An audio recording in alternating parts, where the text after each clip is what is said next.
Dengan sholat berjamaah selesai, assalamualaikum. Kalau sholat sendiri, assalamualaikum warahmatullahi, assalamualaikum warahmatullahi, pur ke meja makan.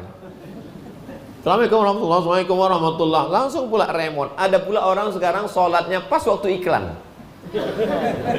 Nah, tonton sinetron, waktu iklan pergi wudu. Nah, itu tonton lagi waktu iklan sembahyang. Apa tak Fatihah sama ayatnya satu napas.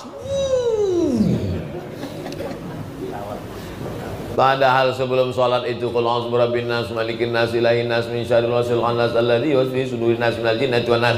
Dengan sholat berjamaah dapat zikir bersama. La ilaha illallah, la ilaha illallah. Berapa kali Ustaz la ilaha illallah tadi? 70 kali. Paling pendeknya Pak Ustaz 40 kali. Tak sanggup juga Pak Ustaz 30 kali. Tak juga sanggup Pak Ustaz 11 kali. Guru saya, Mursyid Samaniyah, waktu di Sudan dulu, kata dia, kau kalau tak sanggup juga banyak 11 kali. Astagfirullah 11 kali. Allahumma sholli ala sayyidina Muhammad 11 kali. La ilaha illallah 11 kali. Itu udah singkat, itu udah zikir minimalis. Tapi kalau kita pula panjang waktu tak ada, kenapa tak panjang-panjang? La ilaha illallah. Kenapa tak Ustaz tak buat 200? Balik jamaah. Ini mau sembahyang, mau pengajian atau apa nih, kata dia. Lalu kemudian dapat doa bersama. Kalau kita sendiri berdoa, ya kalau diterima Allah, kalau tidak. Tapi kalau doa bersama, mungkin doa tadi itu makbul bukan karena mulut Abdul Somad, tapi karena ada ibu-ibu yang tulus ikhlas. Dia bukan siapa-siapa, tapi hatinya bersih. Kata dia, amin. Hanya kata amin dari mulut dia terbuka pintu langit. Ada di antara bapak-bapak yang ahli zikir, orangnya wara, orangnya zuhud, tak pernah makan haram. Tak bisa menilai orang dari statusnya. Saya beberapa kali diundang jamaah dalam perjalanan, singgah kami rumah makan. Saya pun makanlah, saya ambil daging kambing, saya ambil apa ini, sate, Pak Ustaz, saya ambil. Sudah habis makan, saya tengok bapak-bapak cuma makan ikan. Saya tanya, bapak tak bisa makan kambing ya? Tak bisa makan gulai daging ya? Apa kata dia? Saya tak tahu entah siapa yang motong Pak Ustaz. Saya udah habis 2 piring. Rupanya dia orang warak, tak mau memakan kalau tak tahu siapa yang motong. Patut dia makan ikan, karena ikan tak perlu dipotong. Dalam satu ceramah pengajian, kami pun berhenti rumah makan. Dia duduk aja. Saya sangka dia puasa, saya diam. Dan itu, bapak tak makan? Belum Ustaz suruh gitu. Kita, sudah kita letakkan punya kita lah itu. Sama macam air nih, bukan berarti karena belum suruh belum saya minum, enggak. Saya memang kalau sedang ceramah tak saya potong, takut saya hilang fokus saya. Jamaah yang dimuliakan Allah Subhanahu wa taala. Jadi kita tak tahu, mungkin ada wali-wali Allah. Wali Allah itu siapa? La khaufun alaihim wa la hum yahzanun. Tulus bersih hatinya. Amin kata dia. Majlis tama'a qaumun, sekelompok orang berkumpul ramai-ramai. Fayad'u ba'duhum, berdoa satu orang, Abdul Somad yang berdoa. Wa yu'minuhum sa'iruhum, diaminkan orang banyak. Illa ajabahumullah, dikabulkan Allah doa. Maka jangan sampai keluar masjid sebelum berdoa. Banyak juga orang saya tengok selesai sholat pulang dia, menghilangkan doa mustajab, doa makbul, zikir berjamaah. Ya, ada malaikat-malaikat ini, ada malaikat mencabut nyawa, ada malaikat menurunkan hujan, ada malaikat meniup sangkakala, ada malaikat, tapi ada malaikat yang tak disebutkan namanya, tugas dia berkeliling di atas muka bumi mencari majelis zikir. Begitu dapatnya orang berzikir, dipanggilnya malaikat yang lain, halummu ila hajatikum, mari kemari, mari kemari, mari kemari. Inilah yang kita cari dari tadi. Dan mereka ikut berzikir sama orang majelis zikir. Dan setelah itu orang majelis zikir berdiri, apa kata malaikat? Apa kata Allah Ta'ala? Qumu maghfuran lakum, bubar berdiri kalian dari majelis zikir dalam keadaan bersih dari dosa-dosa. Tapi ingat, yang bersih itu dosa, hutang tidak. Ini tak dapat kalau sholat sendirian. Dan ketika sholat berjamaah dapat pula pahala silaturahim. Assalamualaikum warahmatullahi, assalamualaikum warahmatullahi. Datuk, lama kita tak jumpa. Pak Camat, apa kabar? Pak Kades sehat? Pak RT, apa kabar? Orang zaman dulu kalau sampai 3 kali, 2 kali tak nampak di masjid, langsung dia datang ke rumah. Assalamualaikum, waalaikumsalam, sehat, sehat. Oh, kenapa tak ke masjid? Orang sekarang dapat di Facebook, oh mati, tak pernah jumpa di masjid. Man ahabba yusatalahu fi rizqihi, siapa yang mau lapang rezekinya, wa yusa'alahu fi atharihi, mau panjang umurnya, falyasil rahimahu, hendaklah menyambung silaturahim. Di mana disambung silaturahim? Di masjid. Assalamualaikum warahmatullahi, assalamualaikum warahmatullahi, salam. Apa hukuman bersalaman setelah sholat? Kata Imam Nawawi, kalau sebelum sholat dia sudah bersalaman, setelah sholat dia salaman lagi, hukumnya mubah, boleh. Tapi kalau sebelum sholat dia belum bersalaman, saya dengan Datuk Uzri tadi sebelum sholat belum ada bersalaman, setelah sholat baru bersalaman, hukumnya sunnah. Yang tak boleh itu sedang sholat bersalaman aja, tak boleh. Sehat Pak Camat, aja tak boleh. Jadi tak usah dipermasalahkan yang bukan masalah. Masalah kita sekarang adalah bagaimana menarik jamaah ke masjid. Tapi rasanya tak usahlah Ustaz bahas lagi di tempat kami ini tentang jamaah ke masjid. Tengoklah sampai tak muat masjidnya. Tapi saya mulai itu tadi kan gara-gara berita kehilangan tuh. Bapak Ibu yang dimuliakan Allah Subhanahu wa taala. Kenapa Ustaz menengok ke sana dari tadi? Itu jam sudah sampai jam 5. Jam 5.50, jam 6 kurang 10 masuk waktu sholat sunat isyraq 2 rakaat, mendapatkan pahala haji dan umrah, bawa anak menantu cucu kawan sahabat. Tak bisa tiap hari tentang sholat sunat isyraq ini, hari libur. Tapi kami ini Pak Ustaz bukan orang kantoran, kami ke tengah laut mencari ikan, sholat di atas sampan, arahkan ke arah kiblat, tengok matahari. Orang tua-tua kita dulu senang aja, tengok matahari mati ke kanan sikit, kata dia. Dia tak pakai kompas, tengok matahari mati kanan sikit, matahari mati maksudnya tenggelam, nanti agak kanan sikit. Nah, sholat. Allahu Akbar. Nabi SAW sholat di atas unta, sholat sunat. Diarahkannya arah kiblat, nah sholat membelok ke kanan ke kiri tetap sah. Tapi ketika sholat fardu, maka insya Allah dalam sholat, andai kita mati menghadap Allah, inna awwala ma yuhasabu bihil abdu yaumal qiyamah, yang pertama kali dihisab nanti adalah sholat. Masalah rezeki ini kalau sudah tertulis untuk kita takkan diambil. Rezeki musang tak lari ke harimau. Kalau rezeki musang dia makan harimau, udah lama musang itu hilang, apalagi musang king. Apakah dalam mazhab Syafi'i seorang musafir boleh menjadi khatib dan imam pada sholat Jumat? Ya. Syarat sholat Jumat dalam mazhab Syafi'i bukan masalah imam dan khatibnya. Yang jadi masalah itu adalah jumlah 40-nya mesti mustautin. Kalau musafir, sampai saya ke Sedanau ini 4 hari 4 malam itu udah mukim. Syarat yang berat dalam mazhab Syafi'i itu tidak hanya mukim, tapi dia mesti memang orang tempatan. Yang 40 itu memang orang tempatan. Itu syarat yang berat. Adapun siapa yang maju dari, misalnya saya datang kemari, lalu kemudian saya bukan mukim, bukan mustautin, saya musafir, maka tak jadi masalah menjadi imam, menjadi khatib. Yang menjadi masalah itu dia mesti 40 orang. Itu syarat yang berat dalam mazhab Syafi'i. Dan insya Allah, jadi kalau kami musafir Pak Ustaz, saya ini kerja di kapal Pak Ustaz, apakah kami tak sholat Jumat selamanya? Sholat zuhur. Tapi kami rasa berdosa. Islam ini bukan rasa-rasa. Yang rasa-rasa itu minuman berhadiah. Islam ini orang kalau biasa berwudu, tiba-tiba dia bertayamum, dia rasanya macam tak sah. Begitu juga orang kalau kita musafir terus, supir bis, pilot pesawat, kerja di kapal, terus musafir, maka dia tidak sholat Jumat. Dia terus selamanya sholat zuhur. Di Sedanau ada 5 masjid. Masjid A, Masjid B, Masjid C, Masjid D, Masjid E. Hebat nama masjid nih. Jarak antara masjid ini 500 meter. Apakah khatib masjid A boleh berkhutbah di masjid B dan sebaliknya, atau khatib masjid C boleh berkhutbah di masjid A dan seterusnya? Salat Jumat yang sah dalam satu negeri itu menurut mazhab Syafi'i hanya masjid jami'. Makanya ada namanya masjid, ada masjid jami'. Masjid hanya 5 salatnya, subuh, zuhur, asar, maghrib, isya. Masjid jami' ada Jumatnya. Itulah mengapanya sebagian tempat kalau sudah sholat Jumat, orang sholat zuhur lagi. Ustaz Somad, di kampung kami kalau sudah sholat Jumat, sholat zuhur lagi. Yang bertanya begitu di Pandeglang, Banten, satu lagi di Aceh. Saya bilang ini orang pakai mazhab Syafi'i tulen 100% original, tak bercampur dengan yang lain.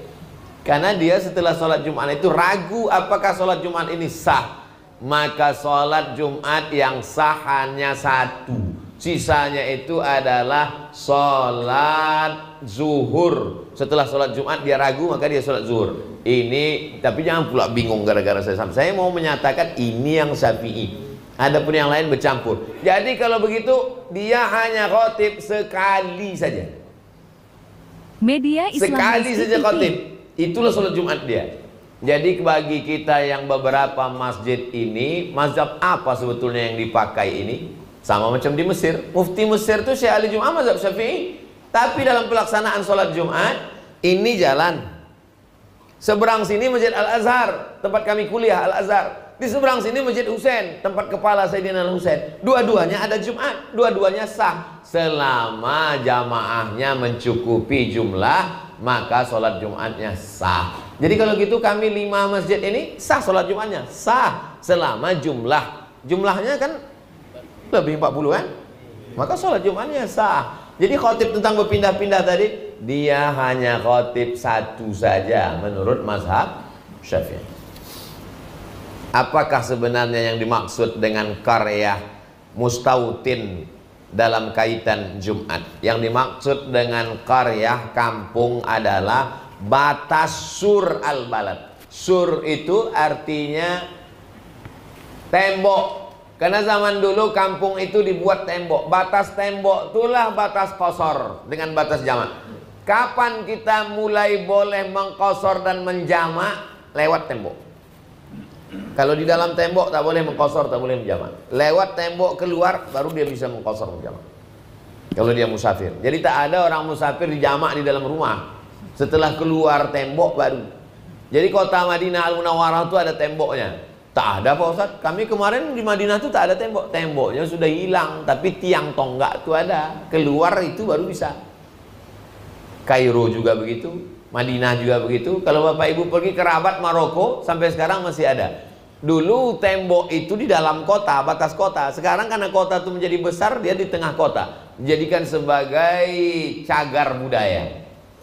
Nah, jadi batasnya adalah batas kota. Nah, sekarang kan kota kita, kampung kita tak punya batas. Lalu yang disebut dengan batas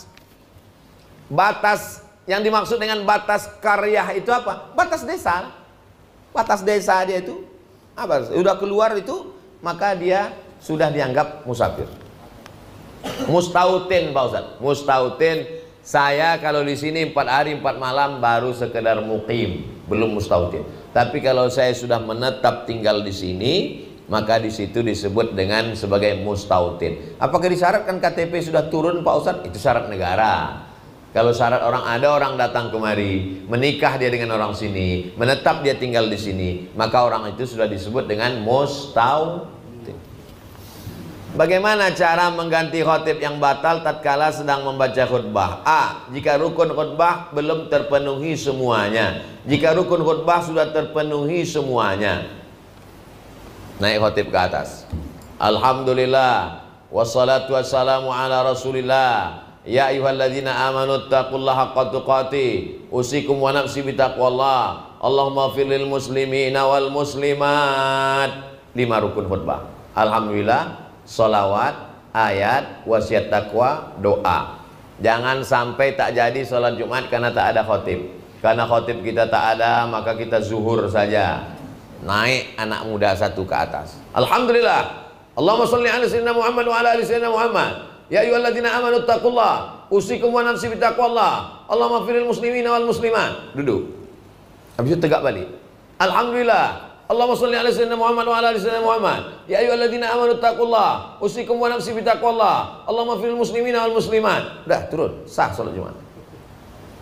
Kalau ada jamaah komen, pendek betul khutbah kau, daripada kau tak bisa sama sekali. Hafal 5 rukun tuh. Nah, bagaimana kalau setelah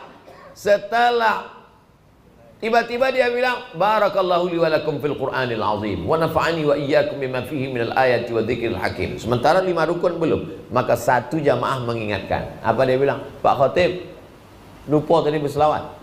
Apakah batal khutbah itu karena jamaah mengingatkan? Tak batal. Mana dalilnya? Karena Nabi sedang khutbah, datang orang Arab Badui ke pintu. Apa kata dia? Ya Muhammad, halakatil amwal. Wahai Nabi Muhammad SAW, ternak kami sudah mati di kampung, hujan tak turun.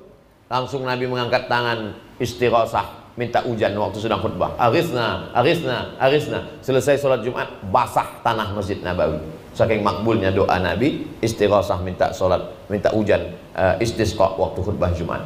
Artinya jamaah itu mengingatkan khotib sehingga dia cukupkan lagi rukun khutbahnya di ujung. Paling tidak 5 rukun itu jangan sampai hilang. Padahal pertama biasanya yang pertama yang kedua baru dimasukkan mereka doa Allah maghfiril muslimina wal muslimat. Bagaimana cara mengganti khotib yang batal tatkala sedang membaca khutbah? Jadi kalau khotib itu batal wudunya, lalu kemudian dia pergi berwudu, lalu kemudian naik lagi dia ke atas. Pernahkah Nabi turun ke bawah sedang khutbah? Ya, Nabi sedang khutbah. Nabi khutbah. Ini rumah Nabi. Di belakang rumah Nabi ini rumah Sayyidatuna Fatimah, Sayyidina Ali. Di dalam itu ada Sayyidina Hasan dan Husain. Di depan itu halaman, berkelahi Hasan Husain. Waktu Nabi sedang khutbah, ditengoknya cucunya berkelahi. Turun dia ke bawah, melerai cucunya itu. Dia itu naik ke atas balik. Apa kata dia? Innama amwalukum wa auladukum fitnah. Memanglah cucu-cucu ini ujian, kata Nabi. Diulangnya balik rukun khutbahnya. Tapi kalau khotib ini memang pingsan atau mati, bisa saja terjadi. Maka naiklah penggantinya ke atas, lalu kemudian dia bacakan rukun-rukun khutbah, duduk antara dua khutbah, dia bacakan lagi 5 rukun khutbah, maka sahlah sholat Jumat pada hari itu. Dua khutbah dengan 5 rukun itu menggantikan 2 rakaat. Itu maka khutbah Jumat itu tak usah panjang-panjang, poin-poinnya saja. Saya tak pernah khutbah Jumat lebih dari 20 menit. Poin-poin to the point. Karena kalau terlalu panjang-panjang, karena posisi dia adalah menggantikan 2. Kalau mau buat pengajian, jangan di dalam khutbah. Habis sholat tuh baru buat pengajian. Jangan di dalam khutbah itu dimasukkan. Karena orang sekarang banyak, kenapa kau buat di khutbah? Kalau pengajian orang tak mau Pak Ustaz, jadi kami buat khutbah panjang-panjang. Apa yang dimaksud dengan fitnah kubur? Fitnah itu azab. La junaha alaikum an taqsuru minas salati in khiftum ayyaftinakumul ladzina kafaru. Kamu mengqasar salat kalau takut diazab. Al fitnatu asyaddu minal qatli. Fitnah lebih kejam dari pembunuhan. Fitnah di situ artinya azab. Fitnah bahasa Melayu tohmah. Tohmah artinya tuduhan tak ada bukti. Jadi yang dimaksud dengan fitnah adalah azab. Allahumma inni a'udzubika min fitnatil qabri, jauhkan aku dari azab kubur. Itu arti fitnah di situ. Asal kata fitnah itu apa Pak Ustaz? Begini, kita gali tanah di belakang rumah, dapat sebongkah hitam. Lalu kita tak tahu ini entah batu entah emas. Maka cara mengetahui dia emas dibakar pakai api unggun. Airnya meleleh, nampaklah dia kuning, berarti dia emas. Membakar itu bahasa Arabnya fitnah. Ahasiban nasu ayyutraku ayyaqulu amanna wa hum la yuftanun. Apakah Allah membiarkan kamu begitu saja mengatakan amanah sebelum kamu difitnah? Fitnah di situ maksudnya adalah azab. Fitnah di situ maksudnya adalah ujian. Jadi kalau ada kita membakar orang, berarti kita sedang memfitnah. Begitu juga ketika kita mengatakan itu si fulan itu jahat itu, dia sedang mengazab, memfitnah, mengazab bukan dengan bakar tapi dengan lisannya. Jadi makna fitnah adalah menyiksa, makna fitnah adalah mengazab. Jadi fitnah kubur maksudnya adalah azab kubur. Allahumma inni a'udzubika min azabi jahannam wa min azabil qabri wa min fitnatil mahya wal mamat wa min syarri fitnatil masihid dajjal. Fitnah dajjal, azab disebabkan oleh dajjal. Tak bisa membedakan mana betul mana salah. Jangankan dajjal yang asli, dajjal KW pun datang udah bingung orang sekarang. Apalagi dajjal yang original itu betul yang datang. Bagaimana supaya kita tak kena fitnah ini? Istiqomah salat berjamaah, mengaji, baca surat Al-Kahfi, maka insya Allah dijamin Nabi diberikannya kita cahaya sehingga kita bisa membedakan. Allahumma arinal haqqa haqqa warzuqna ittiba'ah wa arinal batila batila warzuqna ijtinabah. Udah lewat jam 6:15, tetap nanti kita sholat Media Islam Rizki TV. Di akhir majelis mari kita sama berdoa kepada Allah, mudah-mudahan Allah berikan kebaikan-kebaikan untuk kita. Ala hazihin niyah, al-Fatihah. Bagaimana cara sujud yang benar? Tapak tangan dulu apa lutut dulu?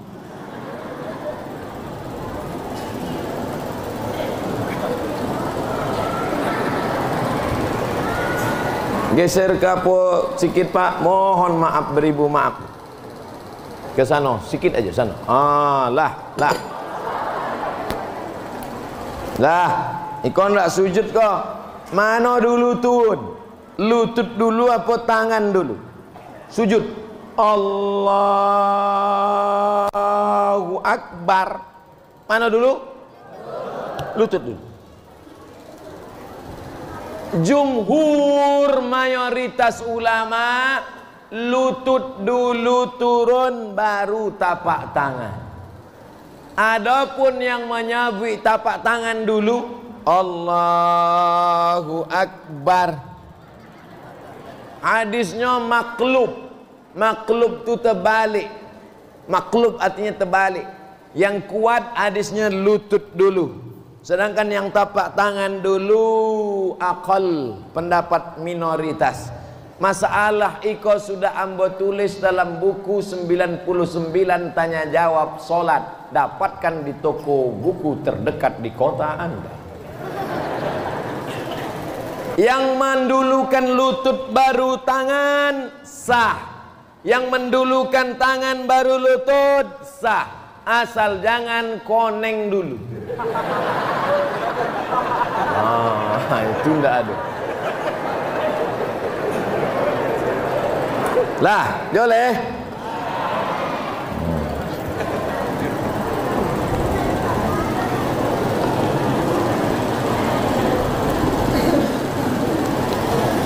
Apa hukum laki-laki sesudah sembahyang Jumat di masjid, inyo balik ke rumah menjadi imam pulo bagi istrinya di rumah?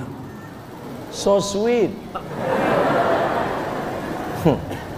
Pria idaman, primus, pria muka soleh. Bolehkah orang solat 2 kali? Boleh. Solat nan pertama menggugurkan kewajiban, solat nan kedua mencari fadilah. Mana dalilnya? Nabi solat di masjid sama sahabat. Di antara sahabatnya itu Muaz bin Jabal. Setelah selesai solat, Nabi pulang ke rumah. Sahabat duduk di masjid. Datang orang lain ingin solat. Dan sahabat Nabi yang ikut dengan Nabi tadi solat sekali lagi jadi imam. Itulah dalil boleh solat 2 kali. Nah, jadi bapak yang udah solat Jumat tadi gugur Jumatnya, baliknya ke rumah jadi imam solat zuhur dengan istrinya, mencari fadilah. Fadilah itu keutamaan. Boleh. Dalil dari hadis Nabi sallallahu alaihi wasallam. Bolehkah jika melakukan jual beli online? Hebat uang simpang kelayang. Tak main-main langsung lagi. Pakai online. Dulu masuk ambo ketek. Siapa di antara bapak yang masih inget dari rumah ke warung inget gula setengah kilo, gula setengah kilo, gula setengah kilo, gula setengah kilo, gula setengah kilo, gula setengah kilo. Masih inget? Nani inget berartilah tua. Anak zaman kini tidak ada. Ambo dulu gitu, gula setengah kilo, gula setengah kilo. Sampai di situ diajak dek uang kau bercito. Allah. Sampai datang omak, dari rumah menjawab, ambo memang dari dulu bercito, dari ketek bercito.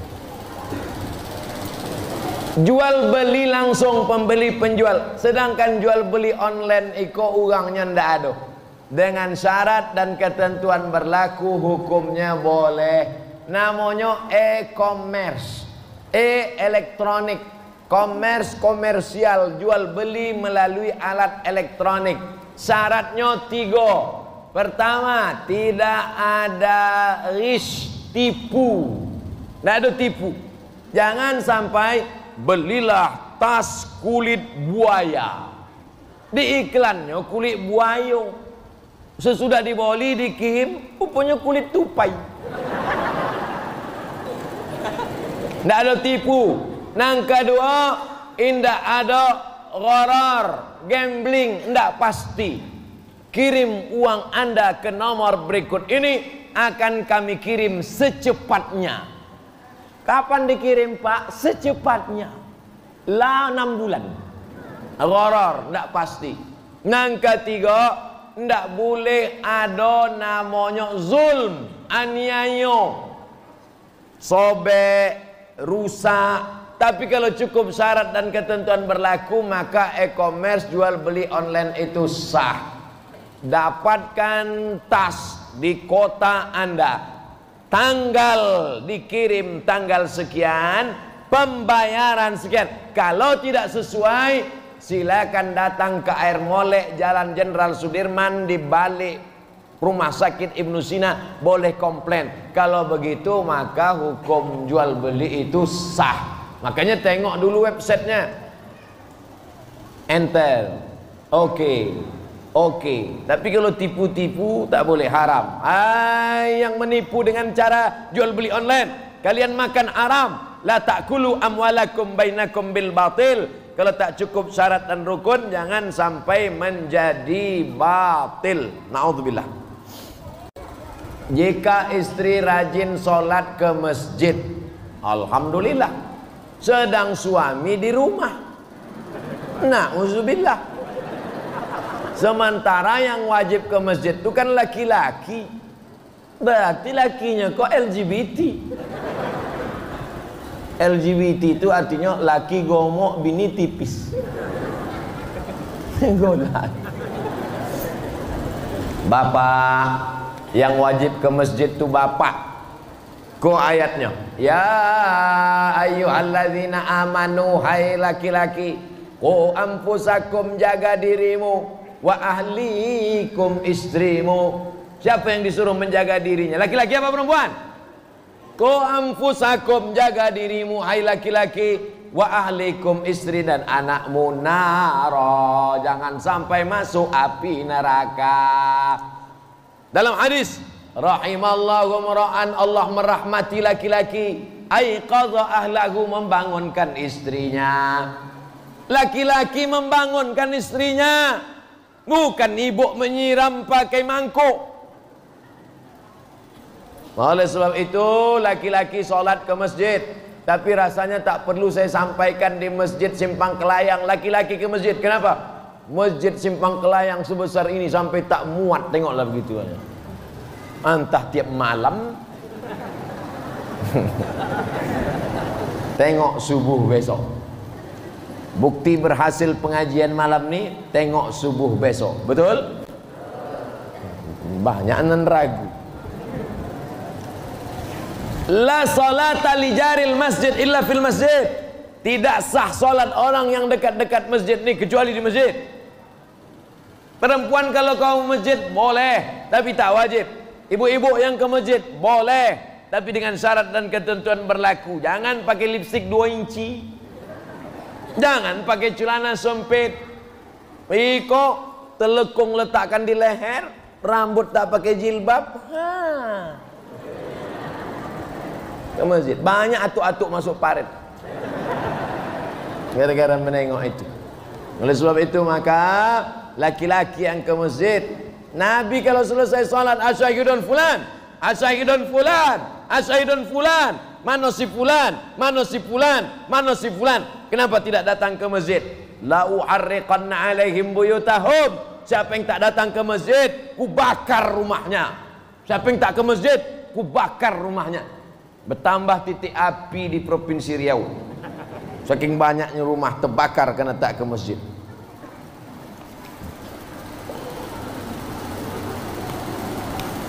Boleh minum? Ada pula tulisannya hore gitu. Bismillah.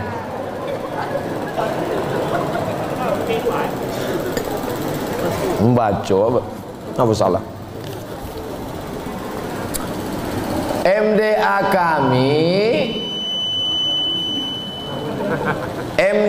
kami atapnya habis.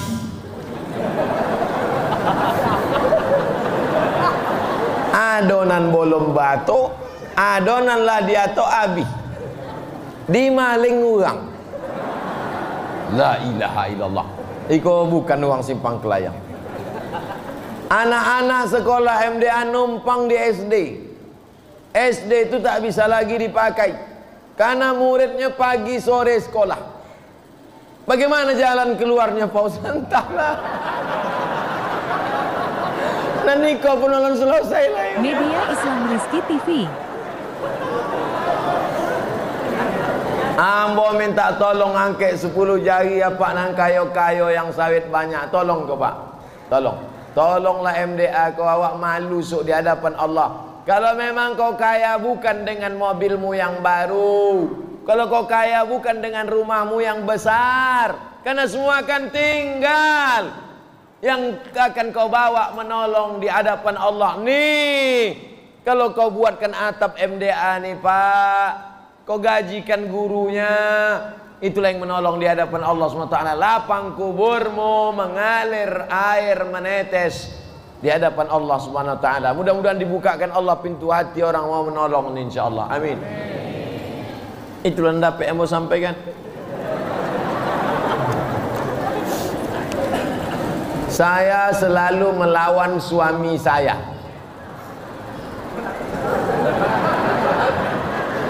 Ambo khawatir iko yang menulis ko lagi yo. Inyo ndak menjindi bini. Bagaimana caranya minta maaf Pak Ustaz? Macam mana cara minta maaf pada suami? Sekarang suami itu sudah meninggal dunia. Kau judul lagunya Kutunggu Jandamu.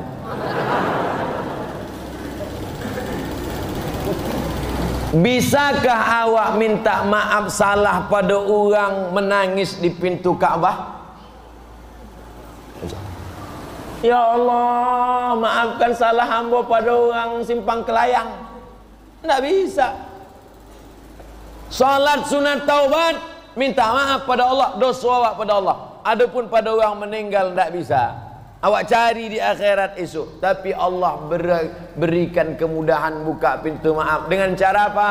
Mendoakan inya. Allahumma firlahu warhamhu wa'afihi wa'afu anhu. Kamu tak pandai bahasa Arab Pak Ustaz? Bahasa awak. Ya Allah, lapangkan kuburnya, mudahkanlah pertanyaan mungkar nakir, jauhkannya dari azab kubur. Amun ndak lu orang Melayu Pak Ustaz, ambu orang Jawa. Iki wis perang dino mlebu nang iki ya Allah. Aja keplai pateni ae.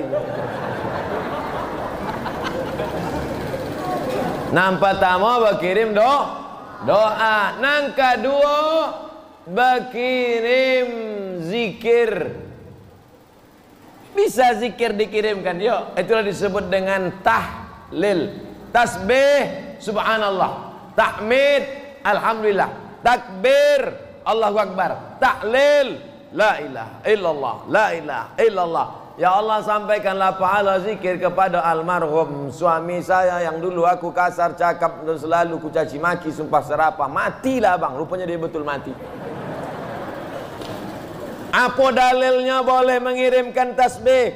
Nabi membola pelepah korma dicucukkannya ke makam.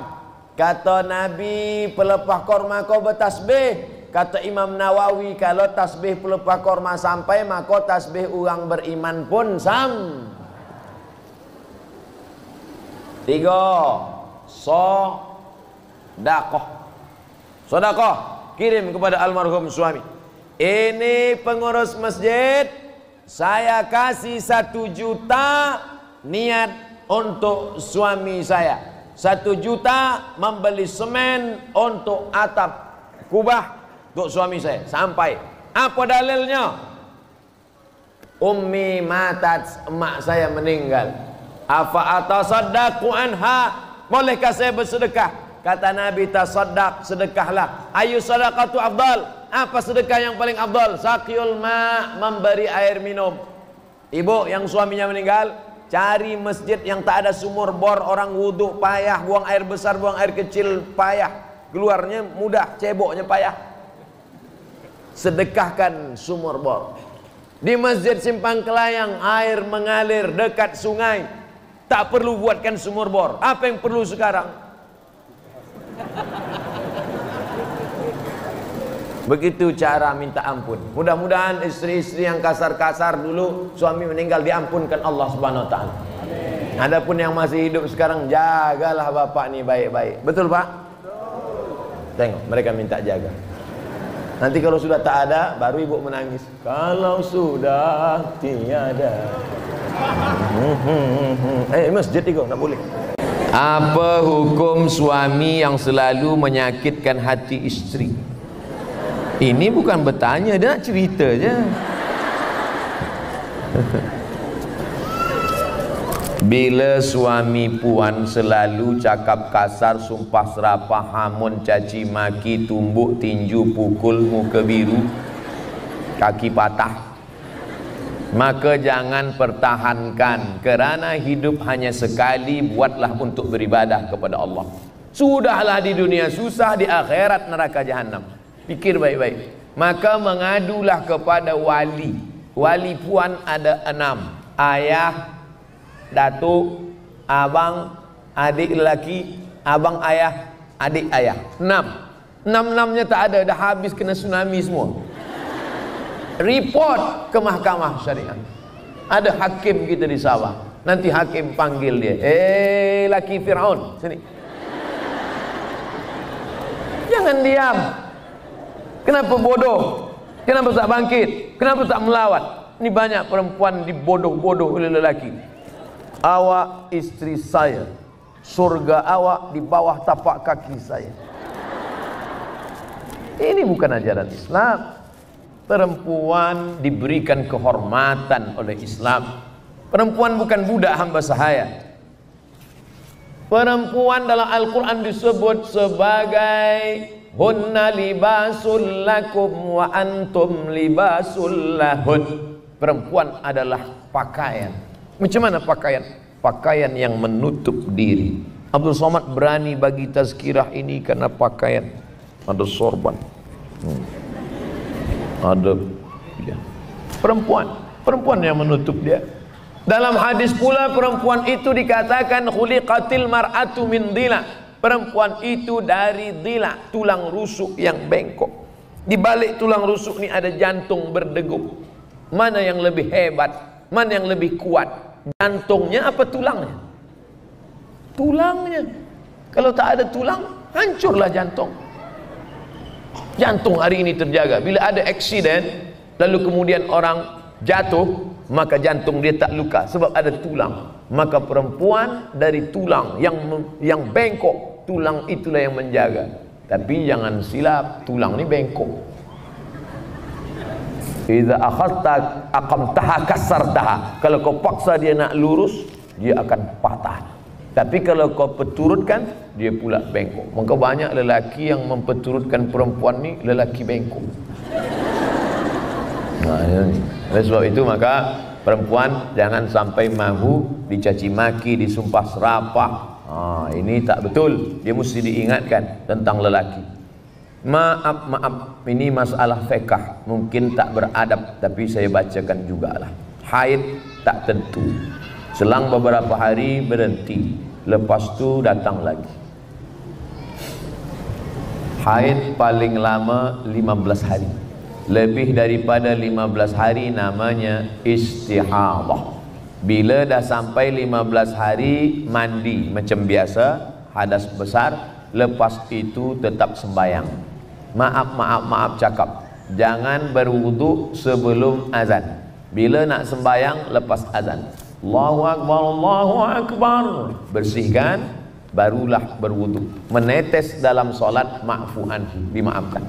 Tetap boleh puasa sunat, tak ada larangan. Sama macam orang luka, beza dia luka orang di tangan, luka dia di dalam. Maka namanya istihadah. 15 hari lebih. Yang biasa 7 hari, maka jaga 7 hari. Bila berhenti pada 6, dia mandi, lepas itu dia salat, lepas itu datang lagi, maka sebenarnya yang dipakai adalah yang biasanya 7, biasa 8 sampai kepada 15. Lebih dari 15 istihadah. Bolehkah baca Quran dalam keadaan ada cairan di pakaian, mazi? Baca Quran tidak mesti ada syarat taharah pada pakaian, tapi kalau pakaiannya suci, afdal. Jadi kalau pakaian dia kotor, dia baca Quran sah, tapi dia berwuduk. La yamassuhu illal mutahharun. Tak boleh baca Quran kalau tak suci, ambil wuduk. Tapi pakaian paling afdal, eloknya suci. Bagaimana nafkah istri yang bekerja untuk membantu suami, tapi nafkah yang dia dapat kadang ada, kadang tidak? Bagaimana nafkah istri yang bekerja untuk bantu suami, tapi nafkah yang dia dapat kadang ada, kadang tidak? Yang dapat kadang ada, kadang tidak, ni istrinya apa suami? Perempuan ada 5 hak. 5 hak perempuan, kewajiban lelaki. Pertama, makan. Kedua, pakaian. Ketiga, rumah. Keempat, pendidikan. Kelima, perhatian. Perempuan perlu diperhatikan, perlu dipuji. Perempuan tak ingat apa isi cakap, yang dia ingat adalah kata-kata yang dipakai. Makanya Nabi pilih kata yang dipakai. Nabi tak pernah panggil ya Aisyah tadi. Nabi panggil ya Humaira. Ya Humaira. Humaira artinya ahmar. Wahai engkau yang kulitnya putih, bila kena matahari merah. Ya Humaira. Karena perempuan tak ingat apa yang disampaikan, yang dia ingat adalah kata yang dicakapkan. Itu yang dia ingat. Oleh sebab itu Nabi ya Humaira. Banyak lelaki kadang datang ke saya, Ustaz, bolehkah saya panggil bini saya ya Humaira? Boleh. Tapi dia tak putih, tak apa. Senangkan hati dia, ya Humaira. Jangan terlalu jujur. Ini balik ke rumah, ya Hajar Aswad.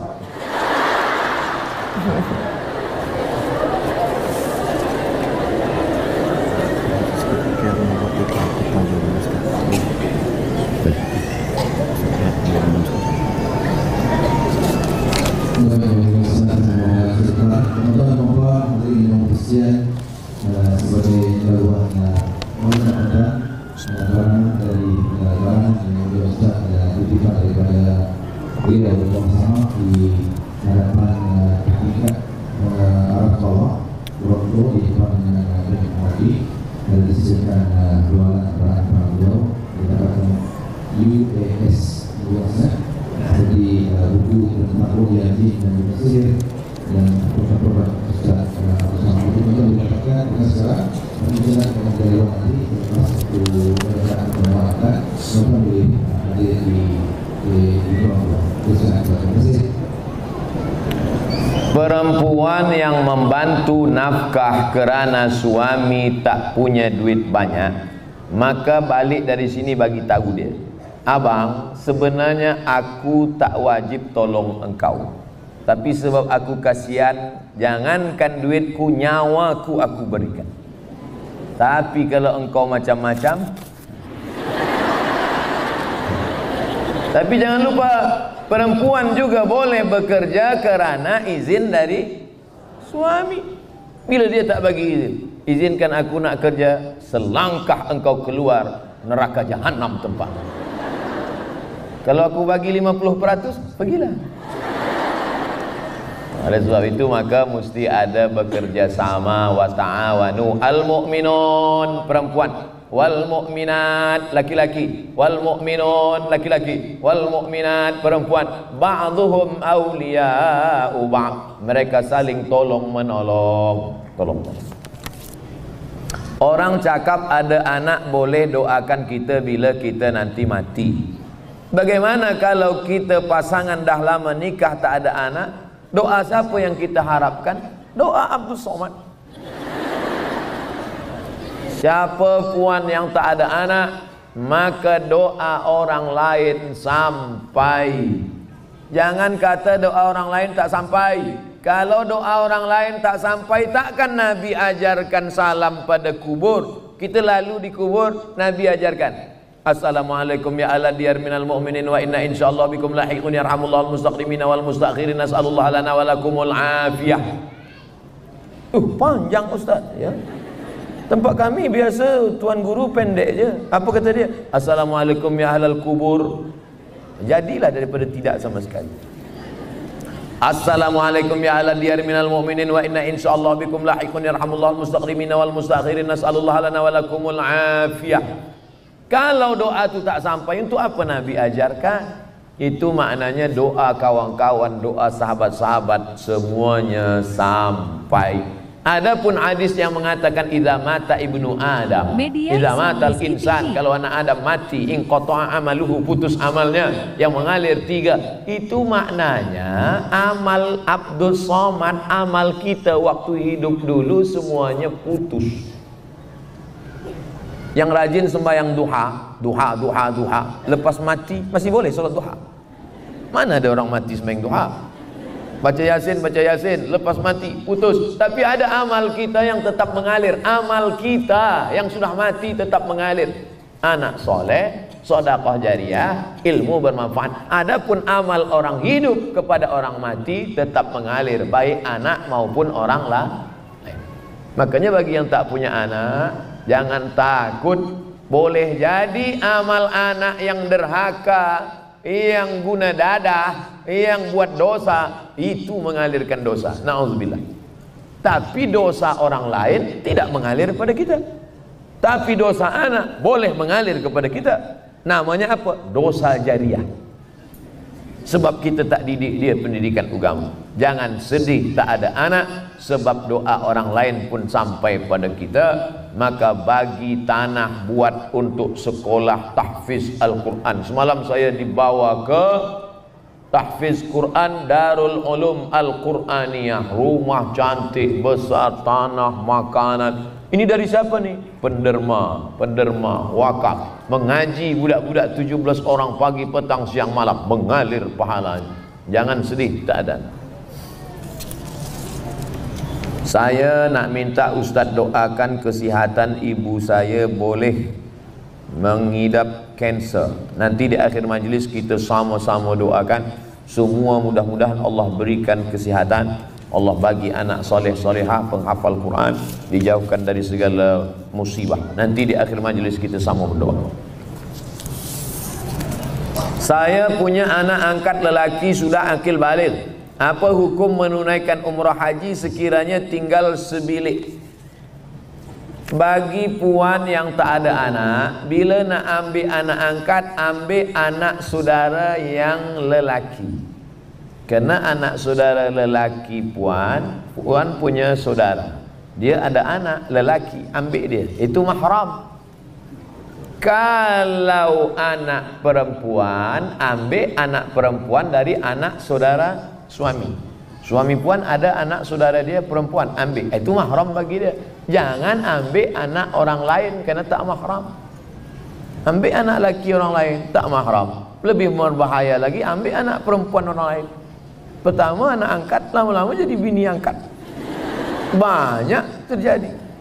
Oleh sebab itu maka bila dah terjadi macam ni, dia dah besar, dah lajang, dah belia, macam mana Ustaz? La yakhluwanna rajulun ma'a mar'atin illa ma'adhi mahramin. Jangan berdua-dua bila tak ada mahram. Yang kedua, jangan tunjukkan aurat sebab dia ajnabi. Tapi dia dah macam anak saya, dia dah macam adik saya. Berawal dari macam, berakhir dengan macam-macam. Jaga, mesti kena jaga. Setan sampai hari ini belum pencen lagi. Suami saya seorang mu'alaf, memeluk Islam kerana menikahi saya. Persoalannya, beliau tak mahu mengikuti ajaran Islam walaupun beliau percaya ada Tuhan. Bagaimana saya mahu meyakini beliau dan seterusnya mengajak dia mendalami? Hai mu'alaf, mudah-mudahan dia menonton. Engkau nikah ini kerana Allah. Yang sebelumnya haram kau fikirkan haram, kau ingat-ingat haram, kau tengok menjadi halal kerana Allah. umur engkau pun tak lama, malaikat maut dah lama mengintai-intai engkau mu'alaf. Engkau akan mati dimakan cacing tanah, hartamu tinggal, duniamu tinggal. Maka yang kau bawa menghadap Allah adalah syahadat la ilaha illallah Muhammad Rasulullah. Salat engkau, ibadah engkau, taubat kepada Allah Subhanahu wa taala. Adapun perempuan yang sudah punya suami mu'alaf, sabar. Yang kedua Ustaz, sabar. Yang ketiga Ustaz, sabar. Berdoa tiap-tiap malam. Sedangkan Asiyah sabar lakinya Fir'aun, apalagi cuma laki mu'alaf. Sabar. Nanti pun kita doakan mudah-mudahan Allah balikkan hati dia menjadi orang yang soleh, insyaAllah.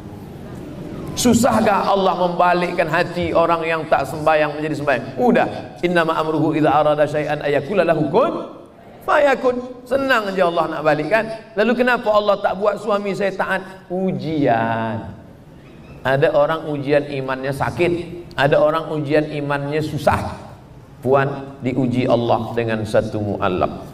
Maka bila sabar dapat hidayah dia dah bersyahadat saja sudah lebih baik daripada seekor unta yang merah. Kata Nabi, ayyahdiyallahu bika rajulan wahidan. Satu orang dapat hidayah kerana engkau, khairum min humurin na'am. Lebih baik daripada engkau memiliki seekor unta yang merah. Abdul Somad, belum ada orang dapat hidayah kerana mulut dia, kerana dia bagi tazkirah pada orang memang sudah dapat hidayah. Tapi puan yang menikah, sebab puanlah dia bersyahadat, tinggal lagi mengajak dia sembahyang, ajak dia ziarah kubur. Bang, ni nak bulan puasa kita ziarah makam mak ya. Bang, bang nanti kalau mati macam ni lah bang.